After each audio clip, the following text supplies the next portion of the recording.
Tehisintellekt pidi käivitama valgekraede koondamislaine, kuid tegelikkus on teistsugune. Fortune 500 ettevõtete juhatustes üle kogu riigi lülitatakse tuhanded tehisintellekti agendid välja. Mitte sellepärast, et nad ei töötanud, vaid kuna nad on juriidiline ajapomm.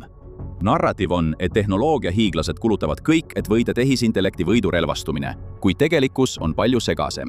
Nad vähendavad oma süsteemidega seotud vastutust, samal ajal kui investeerivad miljardeid nende arendamisse. Ja kui tolm on hajunud, peab keegi selle eest ikkagi maksma. USA osariikide vaheline kiirdevõrk on 48 000 miili pikk. Selle ehitamiseks kulus 35 aastat ja tänapäeva rahas maksis see $630 miljardit. See on igas mõttes üks mõjukamaid infrastruktuuri investeeringuid inimkonna ajaloos. Samal ajal kulutab suured tehnoloogiafirmad 2026 aastal ainult tehisintellekti infrastruktuurile $5 miljardit. See number on vaid 2 aastaga enam kui kahekordistunud ja prognooside kohaselt kasvab see 2030. aastaks triljoniteni. Tegelikult hindab Goldman Sachs nüüd, et kogu tehisintellekti infrastruktuuri arve ajavahemikus praegusest kuni 2031 aastani ületab $1 triljoni. Sellise raha eest ootaks revolutsiooni. Praegu saavad need ettevõtted vaid sente iga dollari eest. Kogu ülemaailmne tehisintellekti teenuste turg teenis 2025 aastal umbes $25 miljardit. Samal ajal kui infrastruktuuri peale kulutati sadu miljardeid. Kui Hiina idufirma nimega DeepSeek teatas 2025 aasta jaanuaris, et oli ehitanud konkurentsivõimelise tehisintellekti mudeli, kasutades Nvidia odavama otsa kiipe ja kulutades alla $6 miljonit, tundus see peaaegu võimatu. Aga see raputas siiski turgu, pühkides ühe päevaga Nvidia turuväärtusest umbes $590 miljardit. See oli suurim ühe päeva kaotus USA aktsiaturu ajaloos. DeepSeek, kaugel sellest, et tehisintellekti ümber lükata, tõstatas lihtsalt küsimuse, mida iga investor endalt küsis. Mille eest me täpselt maksame? Ettevõtted, kes seda raha kulutavad, ei hoia seda niisama käepärast, vaid laenavad selle. Kui Alphabet neljakordistas oma pikaajalise võla 2025 aastal $500 miljardi, siis 5 suurimat tehnoloogiaettevõtet emiteerisid ainuüksi eelmisel aastal $108 miljardit uusi võlakirju. Bank of America hinnangul neelab tehisintellekti kapitalikulu nüüd 95% tegevusrahavoogudest pärast dividendide maksmist.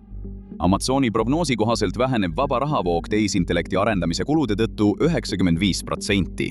Sisuliselt pantivad nad oma oleviku tuleviku nimel, mis pole veel saabunud. See risk on tõeliselt murettekitav. Kui tegemist oleks idufirmadega, kes ajavad taga moehullust, oleks see üks asi, kuid need on maailma kõige kogenumad kapitalijaotajad. Kui nemad nii palju kulutavad, siis kas nad teavad midagi, mida ülejäänud meist ei tea, või on nad sattunud millegi küüsi, mida nad ei saa peatada ilma tunnistamata, et nad eksisid. Igal juhul on midagi katki läinud. Et aru saada, mis katki läks, pead sa minema tagasi hetke, mil leinav mees Vancouverist esitas lennufirma vestlusrobotile lihtsa küsimuse ja muutis igaveseks ettevõtete õigusalast ajalugu. Päeval, mil tema vanaema suri, avas Jake Moffett oma sülearvuti ja läks Air Canada veebisaidile, et broneerida lend Vancouverist Torontosse. Tal oli üks küsimus. Kas lennufirma pakub leinapileteid ja kas ta saab seda tagantjärele taotleda? Ta küsis seda vestlusrobotilt ja see vastas jaatavalt. See ütles talle, et ta esitaks oma taotluse 90 päeva jooksul pärast ostu ja allahindlus rakendatakse tagantjärele. Nii broneeris Moffett pileti, lendas Torontosse, tuli koju tagasi ja esitas siis taotluse, nagu talle oli öeldud. Ja Air Canada lükkas selle tagasi. Nagu selgus, nõudis nende tegelik poliitika, et leinapileti taotlus tuleb esitada enne reisi. Tehisintellekti vestlusrobot oli lihtsalt välja mõelnud poliitika, mida tegelikult ei eksisteerinud, esitas selle täieliku kindlusega ja saatis leinava mehe ostma täishinnaga piletit vale põhjal. Nii esitas Moffett hagi. Ja see, mis edasi juhtus, on põhjus, miks igal Ameerika korporatiivjuristil on nüüd vestlusrobotite kohta oma arvamus. Air Canada õiguslik kaitse oli huvitav. Nad väitsid, et neid ei saa vestlusroboti poolt antud teabe eest vastutavaks pidada, sest vestlusrobot on, tsiteerin, eraldiseisev juriidiline isik, kes vastutab oma tegude eest ise. Nad olid kasutusele võtnud tarkvara, mis esindas nende ettevõtet ja kui see tarkvara kahju põhjustas, oli nende seisukoht sisuliselt ärge süüdistage meid. See ei avaldanud tribunaali liikmena Christopher Riversile muljet. Ta kirjutas, et kuigi vestlusrobotil on interaktiivne komponent, on see siiski vaid osa Air Canada veebisaidist. Air Canadale peaks olema ilmne, et ta vastutab kogu oma veebisaidil oleva teave eest. Pole vahet, kas teave pärineb staatiliselt lehelt või vestlusrobotilt. Air Canadale määrati maksta $812 Kanada ja selles kontekstis on see summa tühine. Pretsedent ise, aga mitte. See otsus tehti 2024 aasta veebruaris. Järgnes ettevõtete seas puhkenud paanika, mis ei jõudnud kunagi pealkirjadesse, kuid mida võis näha SEC aruannete riskiosades. 2020 aastal mainis 4% börsiettevõtetest tehisintellekti kui olulist riski oma aasta aruannetes. 2024 aastaks oli see number 43%. Eriti Fortune 500 ettevõtete seas nimetab nüüd 56% tehisintellekti ametliku riskitegurina. Meedia- ja meelelahutusettevõtete seas on see 92%. väärtpaberi- ja börsikomisjon SEC on saatnud jõustamiskirju nõudes täpsemaid avalikustamisi, mida toetab ainuüksi 2024. aastal $8,2 miljardi ulatuses rahalisi sanktsioone. Kliimamuutustel kulus aastakümneid, et saavutada sarnane avalikustamise tase kogu Ameerika ettevõtluses. Tehisintellekt saavutas selle 3 aastaga. Air Canada kohtuotsus kehtestas, et kõik, mida teie tehisintellekt kliendile ütleb, olete öelnud teie ise. Te ei saa vastutust delegeerida tarkvarale, mida kasutate. Te ei saa lihtsalt masinale osutada ja süütut nägu teha. Teie oletegi see masin. Tehnoloogia puhul, mis ei saa garanteerida, et ta midagi välja ei mõtle, lõi see kohtuotsus absoluutse kindluse. Kui kasutate tehisintellekti laialdaselt, järgneb vastutus paratamatult. Suurem küsimus on, kas üldse jääb keegi, kes arve kinni maksab. 2024 aasta juulis ennustas uurimise nõustamisfirma Gartner, et vähemalt 30% ettevõtete generatiivse tehisintellekti projektidest jäetakse pärast kontseptsiooni tõestamist 2025 aasta lõpuks pooleli. 2026 aasta aprilliks pidid nad oma algset hinnangut muutma. Selgus, et tegelikult jäeti viimase 2 aasta jooksul käivitatud ettevõtete tehisintellekti projektidest enne valmimist pooleli hoopis umbes 40%. Lisaks prognoosib Gartner nüüd, et üle 40% agentse tehisintellekti projektidest, järgmise põlvkonna tehisintellekti tööriistadest, millele ettevõtted praegu panustavad, tühistatakse. 2027 aasta lõpuks projektide kalmistu aina kasvab. SEC Global Market Intelligence tõi välja täpsemad numbrid. Keskmine organisatsioon lõpetas 46% tehisintellekti kontseptsioonitõestustest enne, kui need jõudsid tootmisse. Alustatud projektidest jõuab tootmisse vaid 48%, kusjuures prototüübi ja käivituse vahele jääb keskmiselt 8 kuud. See tähendab 8 kuud inseneritunde, infrastruktuuri kulusid ja juhtkonna tähelepanu, kus lõpptulemusena on vaid kulli ja kirja peale, kas üldse midagi valmis saab. McKinsey, teine konsultatsioonifirma, viis 2025 aasta lõpus läbi ülemaailmse uuringu ning leidis, et 88% organisatsioonidest kasutab tehisintellekti vähemalt ühes ärifunktsioonis. Kui see kõlab nagu edulugu, siis tegelikult ei ole. Ainult 39% teatas mingist mõõdetavast mõjust kasumile. Enamgi veel, kuni 61% teatas, et nende ettevõttel ei olnud tehisintellektil mingit olulist rahalist mõju. Umbes 6 ettevõtet 10 on lisanud tehisintellekti oma tegevusse, kuid ei suuda näidata selle käegakatsutavat tulu. Põhjused on nii tuttavad, et Gartner on need lausa nimeliselt välja toonud. Kehv andmekvaliteet, nõrgad riskikontrollid, kasvavad kulud ja ebaselge äriline väärtus. Iga projekti ehitamine ja kasutuselevõtt maksab $5–20 miljonit ning kui korrutada see tuhandete Fortune 500 ettevõtte algatuste peale, siis on $10 miljardit maetud ettevõtete surnuaeda. Suurtel tehnoloogiafirmadel on olukord veelgi hullem. 2024 aasta Deloitte uuring näitas, et 47% ettevõtete tehisintellekti kasutajatest tunnistas, et on teinud vähemalt ühe olulise ärilise otsuse sisu põhjal, mille tehisintellekt oli lihtsalt välja mõelnud. Teisisõnu, peaaegu pooled olid juba usaldanud hallutsinatsiooni, millel olid reaalsed tagajärjed. Tõsi, asjad on alates 2024 aastast palju arenenud. Tõhususe revolutsioon on endiselt loodetud võimalus, kuna agentne tehisintellekt paraneb. Aga sa poleks inimene, kui sa poleks mõelnud, miks need vead, mida oled ise näinud, tunduvad turuarvutustes puuduvat. On olemas teatud laadi hirm ettevõtetes, mis ilmneb seal, kus sa seda kõige vähem ootaksid – kindlustuslepingutes. Põhimõtteliselt, kui inimesed, kelle kogu ärimudel sõltub nende võimest riski õigesti hinnastada, peavad midagi kindlustamatuks, siis on see tavaliselt väga suur ohumärk. 2026 aasta jaanuaris kehtestas kindlustusteenuste büroo uued välistused, mis olid suunatud generatiivsele tehisintellektile. Põhimõtteliselt, kui kahju põhjustab generatiivne tehisintellekt, siis ära eelda, et see on kaetud. Poliiside uus sõnastus hakkas välistama nõudeid, mis on seotud tehisintellekti poolt loodud teksti, piltide, heli, video ja koodiga. See tähendab kõiki suuri keelemudeleid, mis kunagi on loodud. Vestlusrobotid, tehisintellekti kopiloodid, autonoomsed agendid, kõik need on musta tindiga ringi tõmmatud ja välistatud poliisidest, mis katavad 82% USA ettevõtetest. Aastatel 2024 ja 2025 on kindlustusandjad kitsendanud tehisintellektiga seotud kindlustuskaitset olemasolevates poliisides, muutes sõnastust täpsemaks ja lisades välistust. WR Berkeley kehtestas absoluutse tehisintellekti välistuse juhtide ja ametnike, vigade ja puuduste ning usaldusisiku vastutuse kindlustusliinides. AIG nägi seda ja ütles, et nemad teevad samamoodi edasi. Great American Insurance järgnes. Chubb, Travelers, Berkshire Hathaway, SED oma välistustele osariigi regulaatoritelt heakskiidu. Osariigi regulaatorid on kiitnud heaks üle 80% neist taotlustest. Tööstus on seda olukorda varemgi näinud. 10 aastat tagasi läbis küberkindlustus täpselt samasugused tsükli. kindlustuskaitse oli kaudne seni, kuni nõuded kuhjusid ja siis tulid välistused. Lõpuks ilmusid eraldiseisvad tooted, mille preemiad olid enamiku ettevõtete jaoks liiga kõrged. Tehisintellekti vastutuskindlustuse turg läbib sama tsüklit kiirendatud tempos. Kindlustusfirmad ei ole moraalsed tegutsejad. Nad ei välista asju sellepärast, et need neile ebameeldivad tunduvad. Nad välistavad need, sest numbrid ei klapi. Nad üritasid tehisintellektiga seotud vastutusriski sisse hinnastada aastatel 2024 ja 2025 ning 42% kindlustusandjatest teatasid, et nad ei jälgi üldse mingeid tehisintellekti riskimõõdikuid. Kui sa ei suuda riski mõõta, ei saa sa seda hinnastada. Ja kui sa ei saa seda hinnastada, siis sa välistad selle. Õigussüsteem ütles, ükskõik mida sinu tehisintellekt teeb, tegid seda sina. Kindlustussektor ütles, ja meie seda ei kata, mis jättis iga ettevõtte, kes jätkas avalikkusele suunatud tehisintellekti kasutamist, kogu vastutust ise kandma. Ja seda riistvaral, mis samal ajal kaotas suurema osa oma väärtusest. 2023 aasta suvel, kui sa tahtsid rentida ühte Nvidia H100 GPU-d, kiipi, mis oli tehisintellekti võidurelvastumise aluseks, maksid sa selle eest $7–10 tunnis. Kui soovisid selle otse järelturult osta, pidid ühe kaardi eest välja käima $40–50,000. Startupid kandsid H100-sid oma bilanssi nagu varasid ning riskikapitalistid küsisid portfelli ettevõtetelt, mitu neist neil raamatupidamises kirjas on. Nvidia turuväärtus ületas peagi $1 triljoni piiri ja kasvas edasi.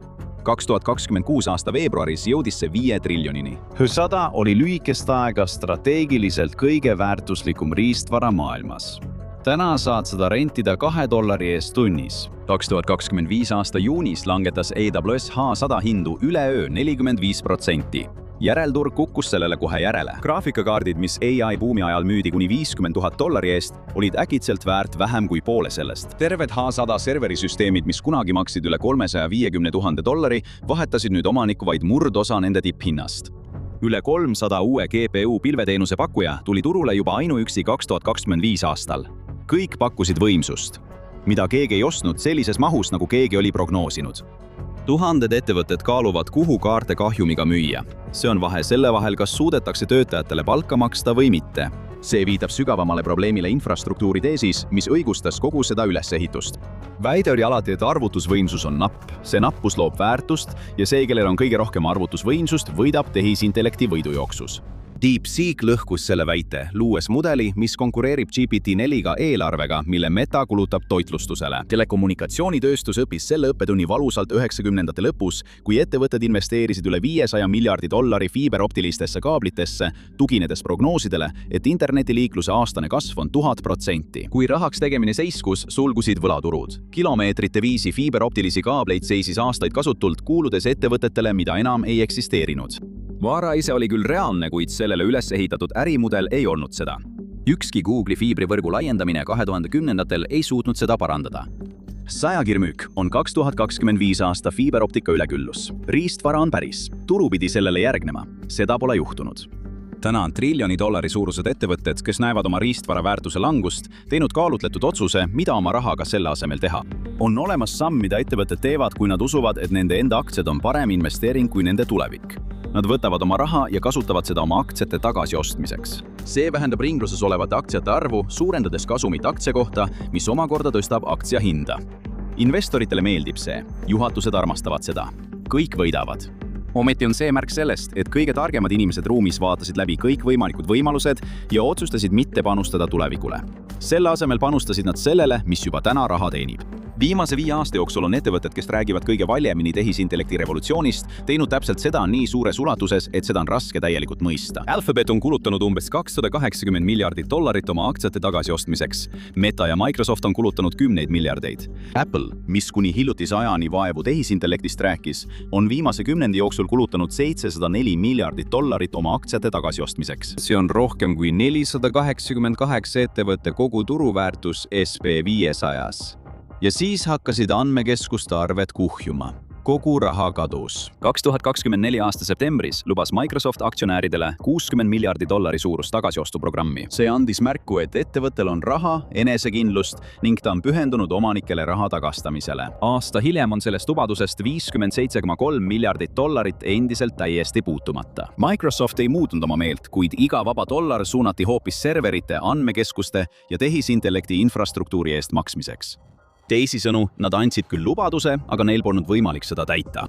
See ongi see, kuidas tehisintellekti võidurelvastumine tegelikult seestpoolt välja näeb. müüdav lugu räägib enesekindlast jooksust tulevikku. Tegelikkus on aga võitlus selle rahastamise nime. Ettevõtted on surutud investorite ootuste ja kiiresti kasvavate tehisintellekti infrastruktuuri kulude vahele. Microsofti jaoks on see tähendanud $60 miljardi suurust kohustust, mis seisab raamatupidamises nagu võlatõend, mida keegi välja nõuda ei saa. Alphabeti vaba rahavoog prognoositakse 2026 aastaks kukkuvat peaaegu 90%, $73,7 miljardilt $8,2 miljardi. Ja 2025 aastal emiteerisid Alphabet, Amazon, Oracle, Meta ja Microsoft võlakirjade kaudu $121 miljardi väärtuses uut võlga, et tegevust jätkata. See on 4 korda rohkem, kui kogu tehnoloogiatööstus laenas keskmiselt igal eelneva 10 aastal.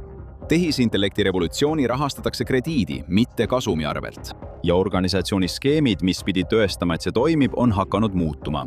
Mingil hetkel 2023 aastal kirjutas keegi ettevõtte kommunikatsiooniosakonnas pressiteatesse sõnad generatiivne tehisintellekt ja tundis oma töö üle tõelist elevust.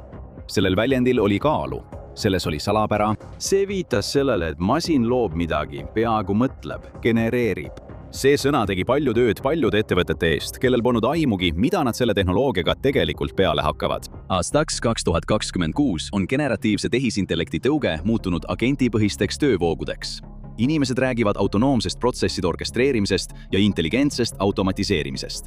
See on täpselt sama tehnoloogia, kuid lubadused selle kohta, mida see suudab pakkuda, on märkimisväärselt väiksemad. Tänapäeval ütleb 2023. ja 2026. aasta keelekasutuse vahe peaaegu kõik, mida pead teadma selle kohta, mis vahepeal juhtus. Vestlus on liikunud võimalustel tõestuseni, küsimuselt, mida see võiks teha, küsimuseni, mida see tegelikult pakkus. Ettevõtted, kes jäid ellu tehisintellekti projektide läbikukkumiste surnuaial, tegid seda muutes oma tehisintellekti projektid väiksemaks, kitsamaks ja selliseks, mille pärast on raskem kohtusse kaevata. Mitte suunates kogu oma raha juturobotitesse, mis suudaksid vastata igale küsimusele, või tehisintellekti, mis kirjutaks hästi ettevõtte strateegia. See tähendab palju marsruutimistarkvara, mis suunab klienditeeninduse pöördumised õigesse osakonda ja tehisintellekti, mis otsib lepingutest mittestandardseid klausleid, asju, mis on igavad, spetsiifilised ja mõõdetavad. Asjad, mille vead on meil sellised, et inimesed suudavad neid märgata enne, kui need kulukaks muutuvad.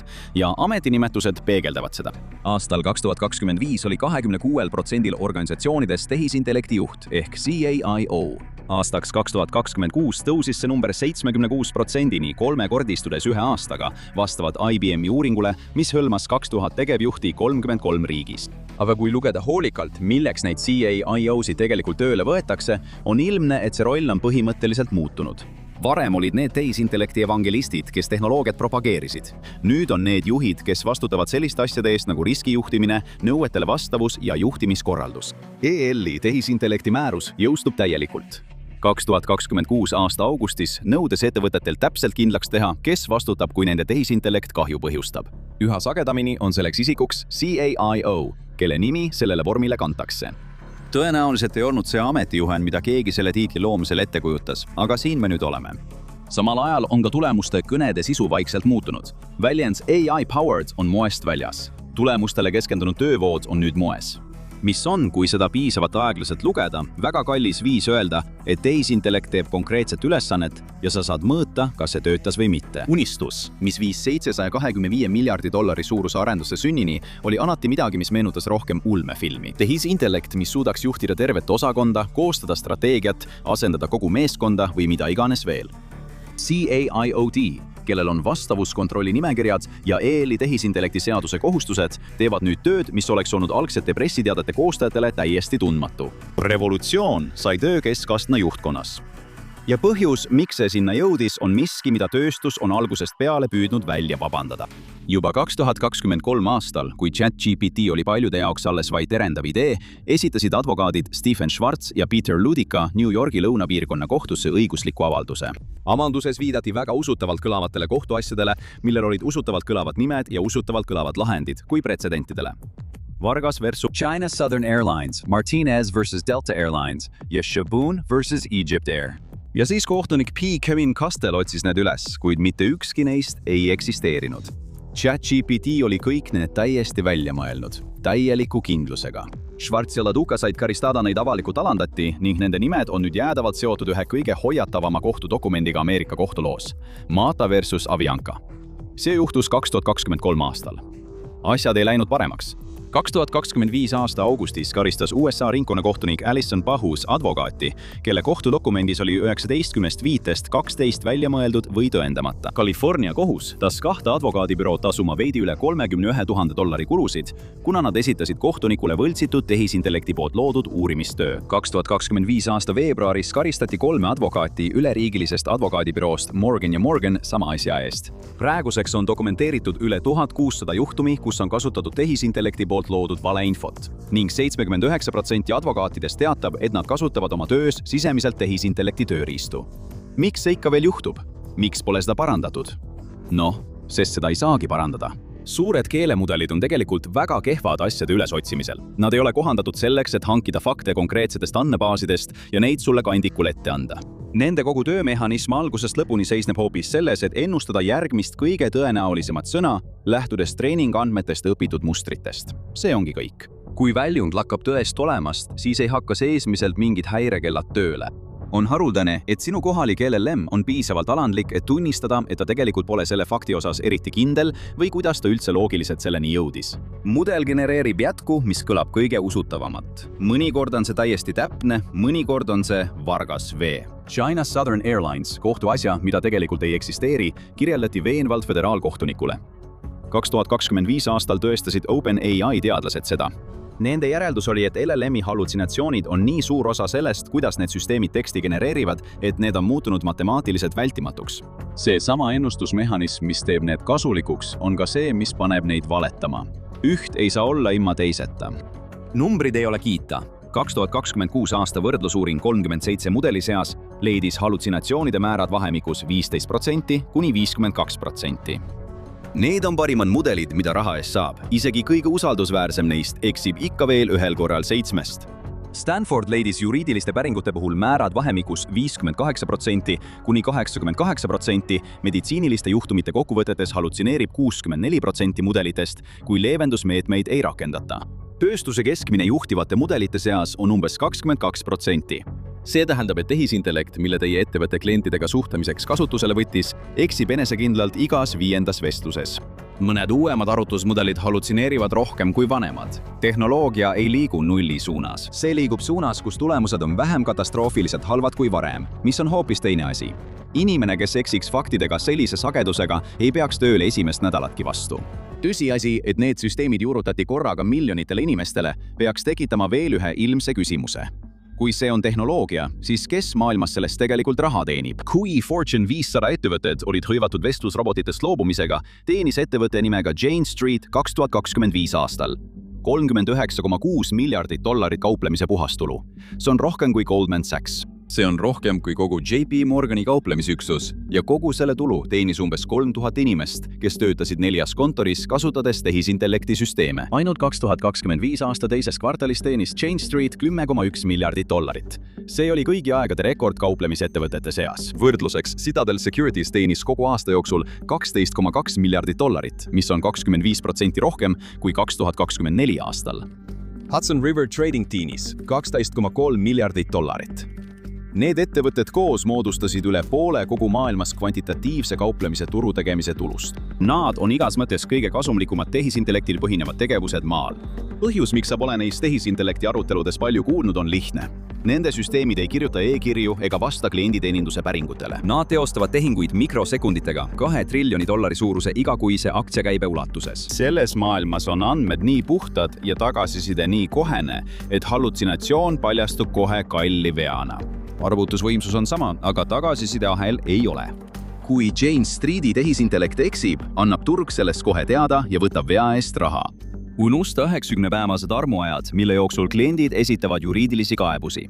Mitte mingit kohtuotsust ei ole selle kohta, kas väljund oli üldse eksitab. Vale tähendab rahalist kahju, mõne jaoks isegi rahalist hävingut, mis käivitab kohese ümberõppe. Süsteem paraneb, sest teisiti oleks see liiga kallis.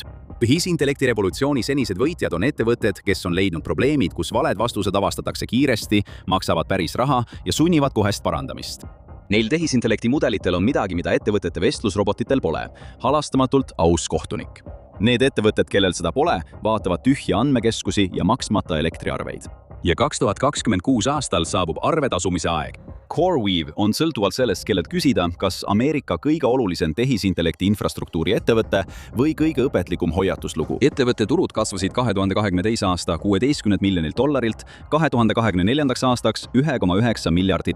See omab ja haldab GPU-klastreid, mis annavad jõu märkimisväärsele osale tehisintellekti taristu väljaehitusest. Sellel on ka $500 miljardit koguvõlga, 7,5 miljardit intressimakseid, mis tuleb tasuda.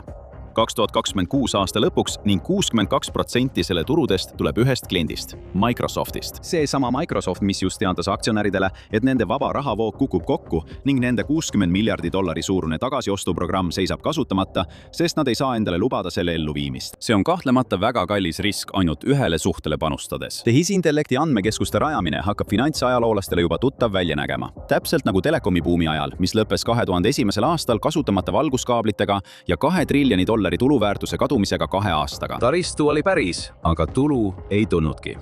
Nüüd on olukord taas muutumas. Investor Michael Burry, mees, kes ennustas 2008 aasta finantskrahhi, on väitnud, et hüperskaleerijad amortiseerivad Nvidia kiipe 5–6 aasta jooksul. See tähendab, et kuigi nende majanduslik eluiga on tegelikult pigem 2 või 3 aastat. Tema hinnangul ulatub kogu tööstusharus alahinnatud amortisatsioon umbes $176 miljardi aastaks 2028. Samal ajal vähendavad Hiina tehisintellekti laborid jõudluslõhet Ameerika tippmudelitega nädalatega ja seda murdosa hinnaga. Hiina uus avatud kaaludega mudel suudab inseneerialastes võrdlustestides konkureerida GPT-5-ga, makstes ühe tokeni kohta vaid kuuendiku hinnast. Tehisaru muutub odavamaks kiiremini, kui selle müügiks loodud infrastruktuur suudab amortiseeruda. Ligikaudu pooled USA andmekeskustest, mis on planeeritud aastaks 2026, seisavad juba silmitsi viivituste või tühistamisega. Ja nüüd on Nvidia välja andnud lauaarvuti TGX Sparky, mis maksab $4700. See seisab sinu monitori kõrval ja käitab mudeleid, mis veel 2 aastat tagasi vajasid tervet serveriruumi. Kui selline arvutusvõimsus saab olla laual, ei pea $1 miljardite andmekeskuste nõudlus kokku kukkuma. See peab lihtsalt kasvama aeglasemalt, kui investoritele lubati. Ja just see vahe prognooside ja tegelikkuse vahel muutis $5 miljardi väärtuses infrastruktuuri väga kalliks veaks. Ja nüüd näevad seda kõik. Tundub, et tehisintellekti revolutsioon ei vasta ootustele. Tegelikult võib asi olla veel hullem. Vaata seda $115 miljardi suurust rahapõletamise tempot. Tehisintellekti mull just lõhkes. Kui tahad teada, miks suurtehnoloogia kohal hoiatustuled vilguvad, võid klõpsata sellele videole.